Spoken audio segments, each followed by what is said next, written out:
Martin's big day, but possibly Budgie's last stand. After all, he's not getting any younger.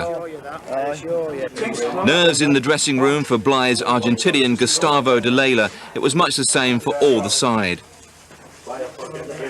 A feel of the Bloomfield Road pitch and those Saturday afternoon butterflies were waiting to be released. Back in 1978, Spartans reached the fifth round. The North East fans were hoping for a repeat. But Blackpool had other ideas. Just 4 minutes gone, Andy Preece heading past Burridge. Not the ideal start. Blythe needed a little of that 1978 vintage, and they got it with less than 10 minutes on the clock. Damien Henderson with a chance he really couldn't miss. 1-1, the dream still alive. The stage was set for one of those memorable FA Cup moments, Gustavo de Lela producing a goal that wouldn't look out of place coming from the Argentinian national side. Even the player-manager got involved in the celebrations. But FA Cup reality soon came rushing in, first from David Linnigan's equalising header. Then, with 90 minutes left, Phil Clarkson volleyed the second division side ahead. A rousing, frantic finale was called for, and Blythe Spartans duly produced it. 6 minutes left, and substitute John Atkinson's header levelled things. But Blackpool conjured another goal with a minute on the clock. The ball bobs around the Spartan defence before Phil Clarkson again lashes the ball home. Blackpool home and dry, just Spartans close to tears. Just could cry my eyes out for the supporters that's come down, you know, deserved a draw and getting them back out of place. But it's where football goes as it was. But we'll get our best and we'll go off there, heads high, like, you know. Way to the last four of last season's Littlewood-sponsored FA Cup, the question was, would second division Chesterfield be given a taste of their own medicine? But conference side Northwich Vicks couldn't conjure up a goal and went out to the 6th minute header scored by David Reeves. Are Chesterfield on the march again? Darlington of the 3rd Division met Solihull from the Dr Martins League, and it seemed that the non-league side were in for a real hammering. The league side got off to a perfect start, scoring after just 35 seconds through Glenn Naylor.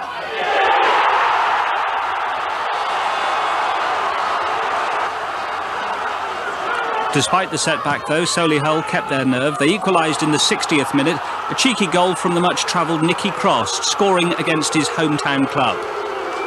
Now, what was all this about?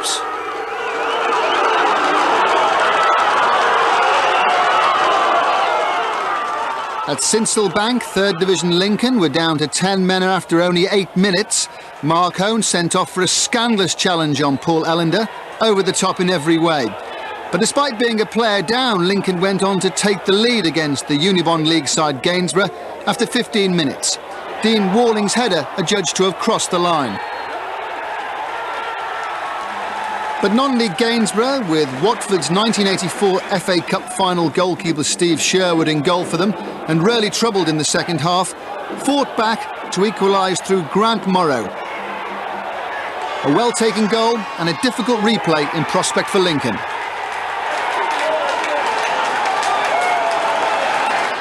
Boston are going well in the Unibond Premier Division, currently 2nd in the table. But this afternoon they came unstuck against Ilkeston Town. The home side moved in front in the 25th minute through Matt Carmichael. Ilkeston were unable to improve on their lead, and with just over an hour gone, Paul Cavell equalised, and that seemed good enough for a replay. But with 6 minutes to go, Carmichael scored the second of his 2 goals to take the home side through to round 2. Final score, Ilkeston 2, Boston 1. A local derby in Cheshire saw Unibond League side Winsford grab the lead with a great goal from Winfield Steele after only 11 minutes. A lead they held at half-time. But 3rd Division Chester, managed by Everton's victorious FA Cup winning captain of 1984, Kevin Ratcliffe, fought back to equalise through Nick Richardson. And with 15 minutes left, a winning goal, not unexpectedly, came from Chris Priest from close range. Winsford did come back at Chester. They put on a courageous display but a shock result wasn't really on the cards at the Diva Stadium. Rotherham of Division 3, Burnley of Division 2, they shared 6 goals at Millmoor.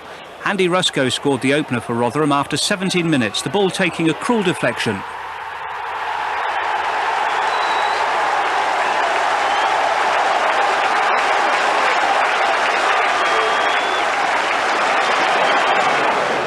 Seven minutes later, Burnley equalised. It was Michael Williams' strong run. He started the move and Paul Barnes' cross was touched home by Andy Cook.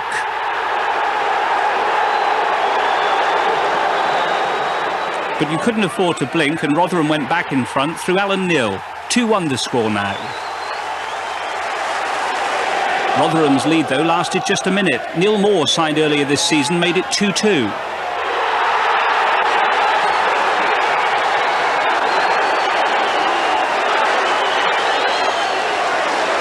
And that's the way it stayed until 10 minutes into the second half. Gordon Cowan's lovely chip into the area. It found Paul Weller. Burnley were in front for the first time.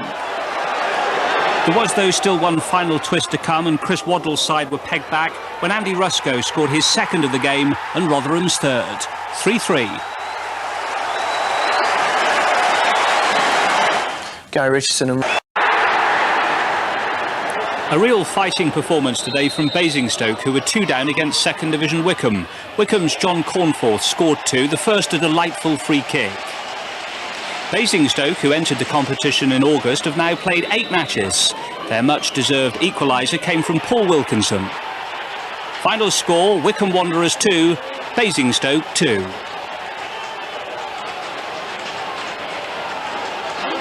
Leyton Orient found themselves cast unusually as the bigger, richer club in this London derby.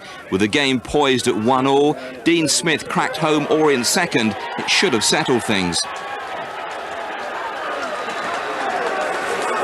But Hendon of the Ryman League had other ideas and they managed to force a replay. Simpson the scorer, Orient embarrassed, but both sides will have to try again.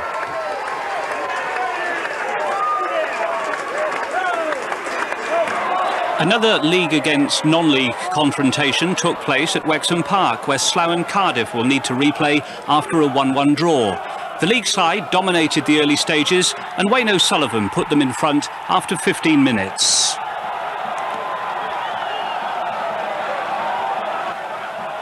Cardiff hung on to that lead until Danny Bolt equalised.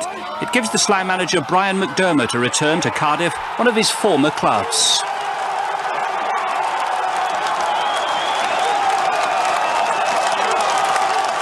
Last season, Woking almost put out Premiership Coventry City, but today it was Southend who had the last laugh. Nathan Jones curling in a free kick with time running out.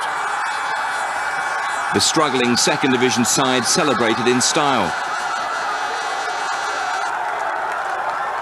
As Woking pressed forward for the equaliser, Southend added another.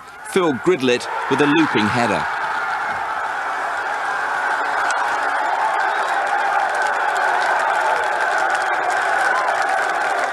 Now, you have to go back 67 years to find the last time that Luton Town went out of the FA Cup in the first round, 1930 the year. Today at Kenilworth Road, the deciding moment came from the penalty spot.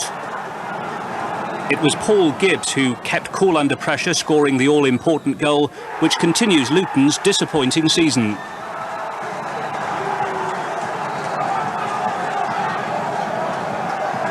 Last season, Boreham Wood were narrowly beaten by Luton Town. Today, they mounted a smash-and-grab raid at Vauxhall Conference side Hayes. Sean Marshall getting the goal that really mattered on the half-hour.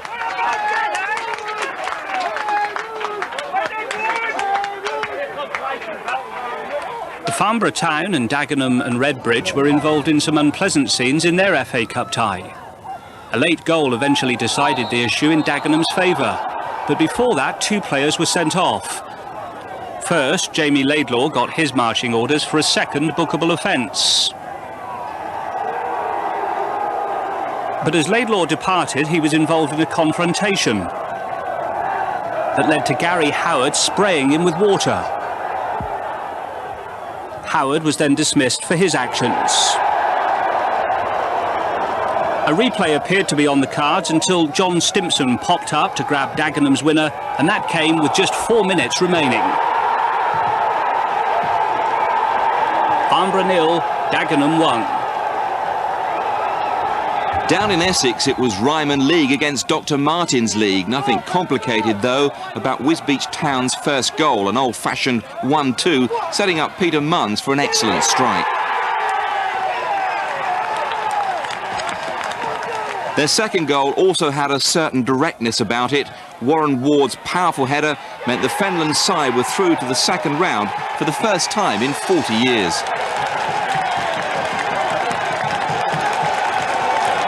Coming up now, one of the best cup goals of the day. It came at Dean Court, where second division Bournemouth were comfortable winners against Heybridge Swifts.